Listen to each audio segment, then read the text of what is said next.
Hi, I'm Adam Spencer, founder of the Day One Network, which is bringing the history of the Australian startup ecosystem to you. I believe in founders. It's why I do everything I do at Day One and our media company, W2D1 Media. And that's why the Day One Network exists, to create helpful content for founders. We've got some great shows in development, but a large part of what we do couldn't be done without support from our partners and sponsors. And I couldn't be happier than to be working with NTP, who get community better than any other technology recruitment company out there. A Newcastle company like mine, NTP are invested in seeing the growth of the local tech community in Newcastle, Sydney, and more broadly Australia. So thank you, NTP, for helping us bring helpful content to founders and the startup community in Australia. Back to the interview. Hi, I'm Adam Spencer, founder of the Day One Network, which is bringing the history of the Australian startup ecosystem to you. I believe in founders. It's why I do everything I do at Day One and our media company, W2D1 Media. And that's why the Day One Network exists, to create helpful content for founders. We've got some great shows in development, but a large part of what we do couldn't be done without support from our partners and sponsors. And I couldn't be happier than to be working with NTP, who get community better than any other technology recruitment company out there. A Newcastle company like mine, NTP are invested in seeing the growth of the local tech community in Newcastle, Sydney, and more broadly Australia. So thank you, NTP, for helping us bring helpful content to founders and the startup community in Australia. Back to the interview. Hi, I'm Adam Spencer, and welcome to Day One, the podcast that spotlights Australian startups, founders, and the organisations that empower Australian entrepreneurship. We go back to the beginning to tell the story of Australia's most inspiring founders and how they built their companies. You're listening to a special interview series as part of a documentary W2D1 is producing about the history of the Australian startup ecosystem. On the episode today, we have... I'm Phil Hayes-St Clair, the CEO and co-founder at DropBio. DropBio is a digital health company focused on chronic inflammation. We have a mission to accelerate the world's transition to personalised health, which means that we're trying to put really useful data in the hands of consumers and clinicians and researchers to help allow people to understand more about their health and really take care of themselves more effectively than what they've done so far.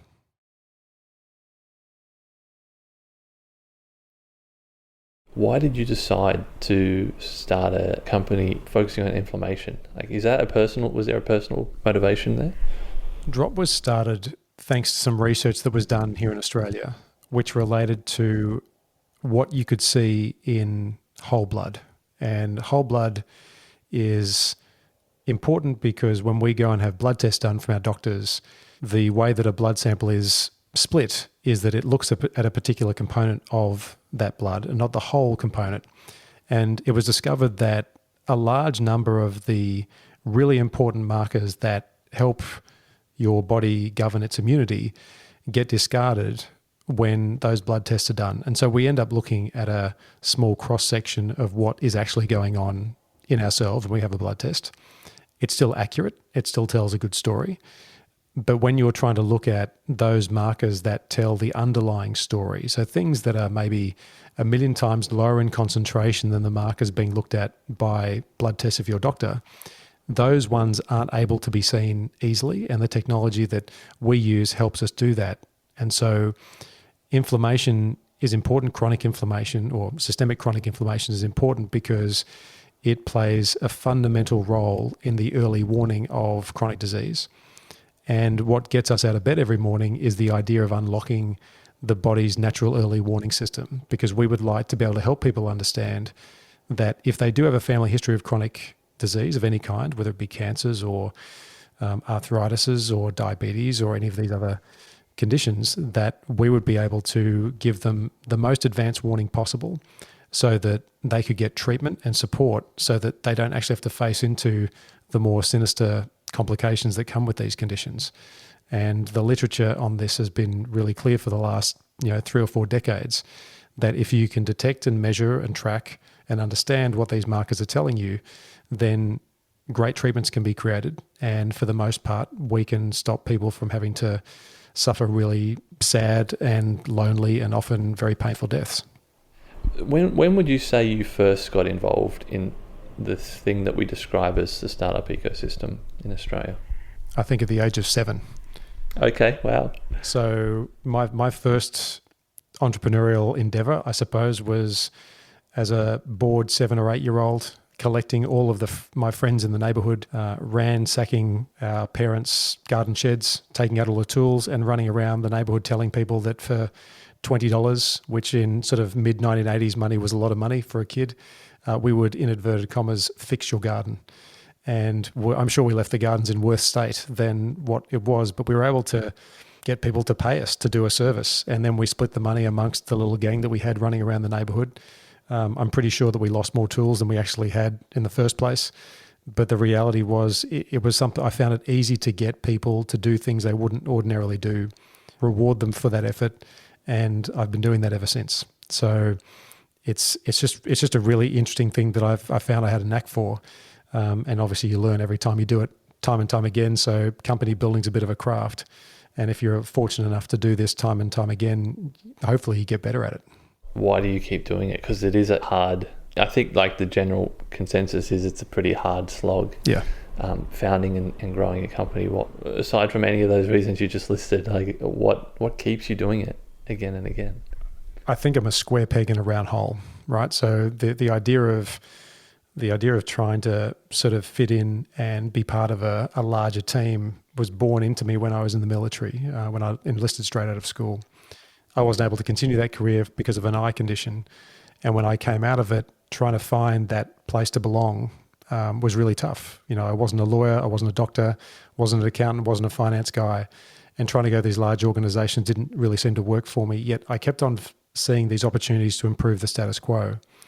And ultimately, a mentor of mine said, I think you should start, instead of doing intrapreneurship, you know, building things and changing from the inside, maybe you should go out and start doing it yourself.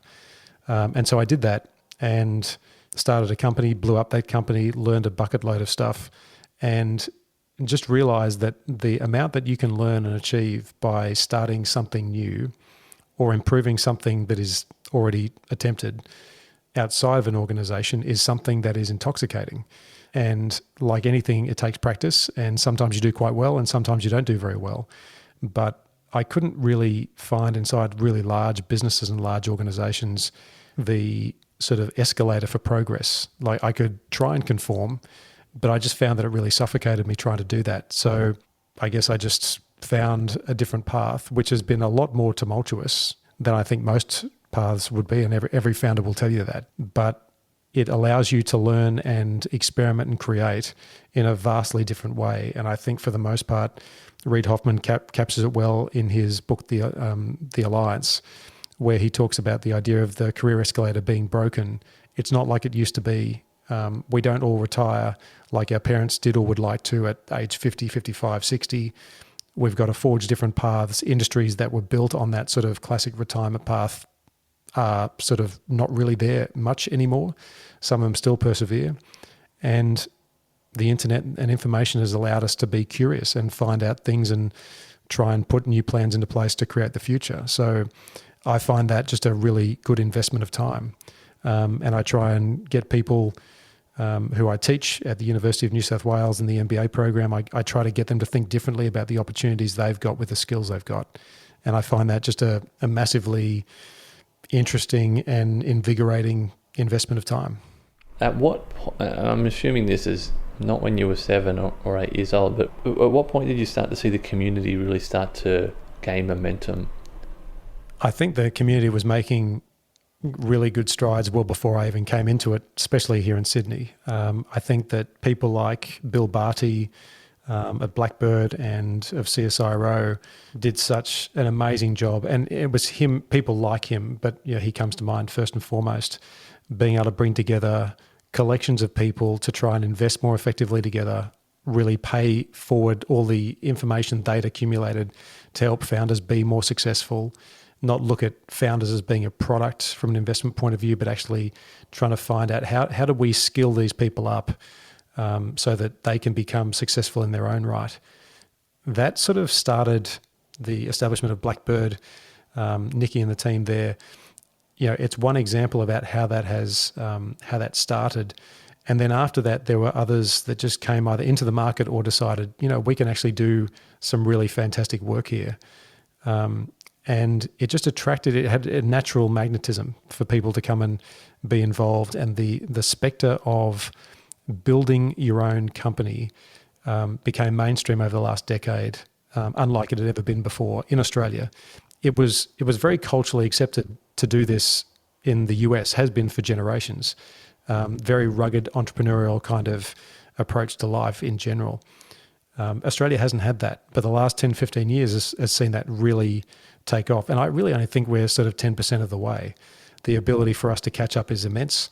And we always punch above our weight as Australians in just about everything we do. But I think we're starting to create a lot more with a lot less, and then finding our ways into much more interesting markets than the traditional, start a business here, then move to the US. Like, there are so many other markets across the world that are just fascinating to be part of. It takes a different approach, but I think we're, as a country, doing some amazing stuff. Speaking about Bill Barty, bringing people together, deciding to bring people together, deciding to help move things along and make it easier for startups and make it easier for people to invest in startups. What do you think was the thinking behind that? Why was that such an important thing to make happen? I don't know if I can speak on Bill's behalf on this. I think there was just the move. So, in the early or late 90s, early 2000s, the world sort of looked in on Silicon Valley as just being the epicenter for change. It still is to some extent, but it's spread further around the world now. You look at places like the Ukraine, Nigeria, the UK, Belgium, Germany, New York, more now Massachusetts, where a lot of the conventional sort of medical technologies, defense technologies hail from. There are so many places you can go in the world that are now doing such great work, but they all have one thing in common. There is a collection of people that have decided to come together, which is typically the formation of founders and really interesting and productive investors. Entrepreneurs that have turned investors, often the best kind, have decided to go, you know what, I've made some good headway in life. I had these opportunities. If I can replicate these opportunities for younger founders who will think quicker, be smarter, understand the language of consumerism better than any of us will at aged 40 and plus, this is what that sort of effect has had around the world. And I think now, as founders who have been in this game for a little while, it's important that we find time to teach what we've learned to people that are coming through, to help them avoid making the really basic mistakes that we made in the beginning. Because there's usually 10 or 20% of those founders who are just insatiable to take advantage of that of those tracks that we've already worn. There'll be many who don't, right? But I think the key thing that people like Bill did was that they said, I can't do this by myself, so I'm going to go and find people who are a bit like me, who can add their different level of colour and pizzazz to what's going on and actually make it a real force to be reckoned with. And I think Sydney is one of those. Melbourne is certainly one of those. Brisbane's got a great ecosystem as well. So I don't think you've got to go far to find those ecosystems now. But if we tried to find them a decade ago, I think we'd be looking at one or two small spots, and there wouldn't have been hotspots, certainly not in Australia. You mentioned the community was kicking along quite well before you got involved. What year would you say that was that you kind of jumped in? Look, I think it was 2005, 6, 7, around that time. The dot-com had certainly come and gone. There were Australian entrepreneurs coming back from overseas to either resettle or sort of retool and rearm. And there was certainly the idea of the consumer internet. It hadn't sort of found its revival yet. Obviously, iPhone 2007, I still remember seeing Steve Jobs release that. And I still, when I think about him saying on stage, "Are you getting it yet?" about the fact that we combined all these things into this device, I did remember thinking, wait a second, this is going to change everything. And now it probably it wouldn't be understated to say that everyone is trying to pursue something that sort of leverages off the back of that change. And that's really, really exciting.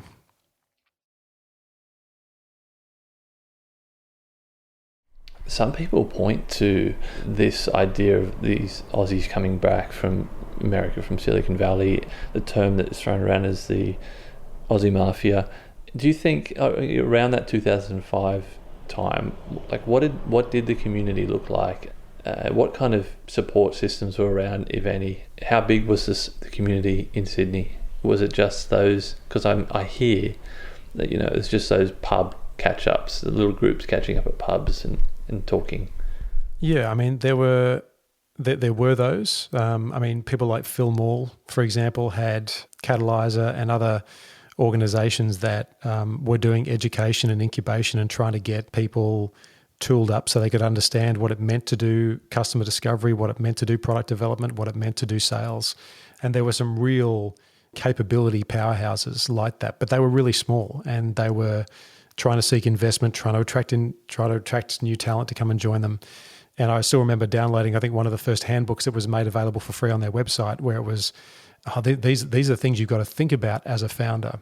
It was an education onto itself. And I'm sure Phil could give us some good anecdotal sort of feedback of what it was like to sort of make that work. And well before the mid-2000s, they were considering this well before that. But that's my memory. Sort of there was a few websites. Typically, you're still going to overseas websites to look at, the entrepreneurs that had come before. And there weren't too many Australians that you would point to beyond some of the larger private equity deals that Macquarie had done for LookSmart and the like. So they were sort of few and far between. It didn't feel like it was in reach. Like it was a couple of things that had gone off really, really well, but there wasn't sort of a set of events you could go to or an education that you could get from somewhere that would sort of bring you up to speed on what it meant to be an entrepreneur. Talking about present day now, what are some of the gaps that you think is still, like where can we improve? What needs to change, if anything? There's always stuff that can improve. I think there's a huge role to be played at universities, particularly in undergraduate courses and in TAFE and in other vocations, to help people understand what it means to create a product or a service that people love, to be able to sell well, to build relationships and create, as opposed to going to study a vocation. So obviously you need to know skills, you need to know what it is you're going to go and sell. But if you asked any doctor who was going through med school, how will you run your practice? You'll be greeted with a complete blank look on your face. They're not taught what it means to do business in medicine, even though medicine is a massive business and industry in and of itself. Ironically, you could go and ask an accounting and commerce student, so what will you do to start running an accounting firm or to make the economics of a big four company work? They won't know. They'll just know how to read a balance sheet.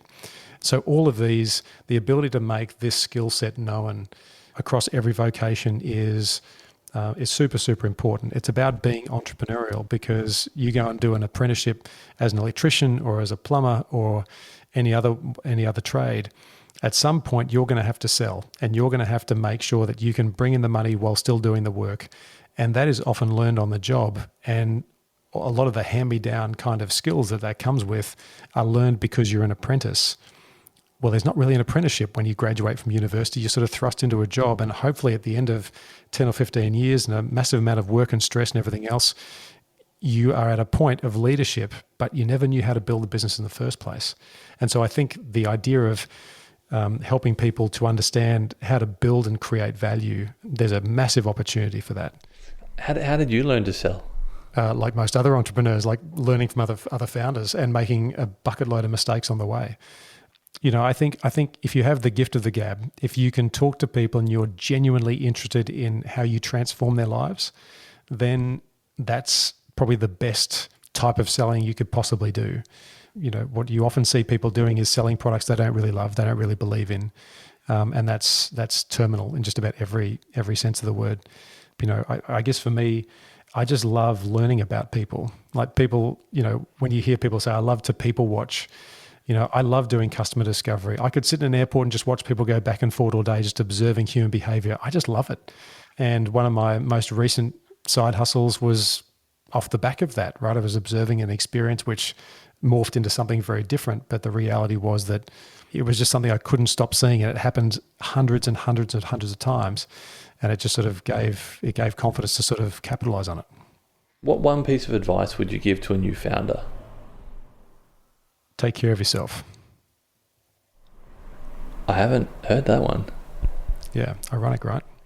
So if there's one thing that you can do to sort of 10x your own capability, whether that be to sell, to lead, to build, to ship, whatever the case is, if you don't sleep and if you don't eat and if you don't move physically, then you are going to absorb a massive amount of stress and pressure on your mind and on your body, which will ultimately end up in burnout.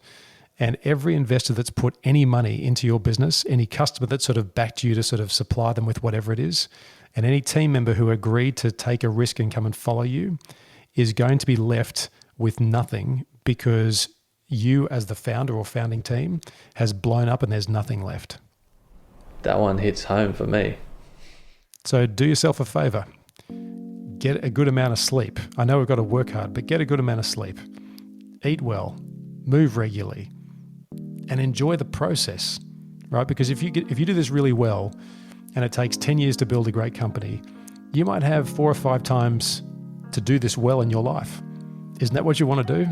So I think that's how I think about it. But take care of yourself. You'll work hard, you'll get it done, but take care of yourself. Last question. I'm trying to create a documentary here that will hopefully truthfully and holistically tell the history of the Australian startup ecosystem. I want people from all corners of the ecosystem to listen to this story. Founders, investors, academics, policymakers, and everyone in between. Any one of those categories or all of them, what do they need to hear from Phil? What's something that you think about that maybe we're not talking about? As a country, we have all the building blocks to create amazing industries, to make the country self-sustainable, to help our neighbours become more productive than they've probably ever been. We just need to get out of each other's way. If you're in government, think about why grants are so important to get businesses running. Try and get them what they need as quickly as possible. If you're an investor, say no quickly to an offer to invest. Don't string out the founders. If you're trying to hire people for a role and you're the founder in your team, make sure you give them a quick answer, yes or no. And if you're the founder trying to do something amazing, don't go it alone. Go and get advice and experience from people who have done it before and be a constant learning machine. If we all did those things, the whole ecosystem would move remarkably well and a lot faster than what we're doing it right now. So that's what I would say to everybody that is involved in this ecosystem. This is not a training ground, all right? You don't come to startup to sort of learn a new set of skills. You come to learn quickly so you can build something amazing.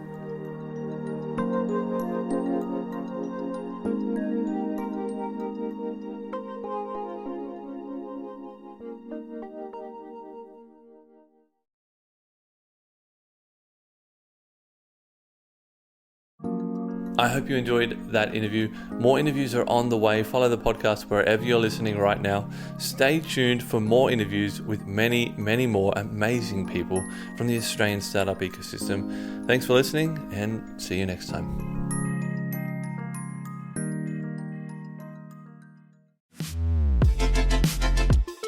The Startup Retro is a new podcast from the team behind Overnight Success. A weekly show where we help you level up on the Australian startup ecosystem by giving you an insider's view on Aussie startups and venture capital. I'm Will Richards. And I'm Gemma Clancy. At OS, we curate the most important news and announcements across the ecosystem and explain a bit of useful context behind them. The Startup Retro podcast will follow a format familiar to our readers of the weekly newsletter, but offer an opportunity for much more discussion. So, if you want to keep your finger on the pulse of all things happening Aussie startups and venture capital, start your week by listening to the Startup Retro. New episodes every Monday, starting the 1st of July. The Startup Retro is brought to you by Day One, the podcast network for founders, operators, and investors.